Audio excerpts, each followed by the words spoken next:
What's up, family? This is your boy Ivan Hall, the Credit King. What reasons can I be turned down for an unsecured credit card? We found that bad credit is a major barrier to obtaining unsecured credit cards, but there are other reasons why a credit card issuer can turn you down. Below are 7 reasons why you may get rejected from obtaining an unsecured credit card. 1. Low income. To help ensure you can pay your credit card payments on time, the issuer may impose a minimum household income. 2. High debt. If your debt-to-income (DTI) ratio is too high, i.e., 36% or above, it could harm your chances of getting approved. 3. Too many cards. If you have more credit cards than the issuer will approve, some will reject your application. 4. Previous problems. If you previously held one of their cards and encountered issues, such as late payments, unpaid fees, collections, or charge-offs, they can deny your application. 5.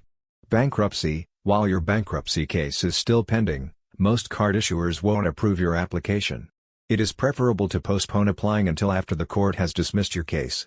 6. Unverifiable information. If card issuers cannot confirm your identity or other important data elements, they won't provide you with a card. 7. Failure to pay program fee. A number of the cards we reviewed include a one-time program fee that must be paid in order to receive the card. If you fail to pay the charge by the due date, the issuer will revoke its approval, typically 30 to 60 days. In the event that the issuer rejects your application after reviewing your credit reports or scores, it is required to give you an adverse action notice that includes the following information: the causes of your denial, and reason codes.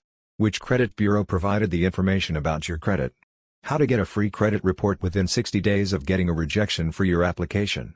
How to challenge false or unreliable information on your credit report. A replica of the credit score that was utilized by the issuer to assess your application. You could occasionally receive a credit card offer from an issuer with terms that are worse than what was promised. A risk-based pricing notice, which is comparable to an adverse action notice, must be sent to you if this is the case. If you get a notice, it will assist you to figure out what needs to be fixed before you apply again. For more credit tips, credit hacks, and credit repair secrets, subscribe to our YouTube channel or visit us online at thecreditking.com.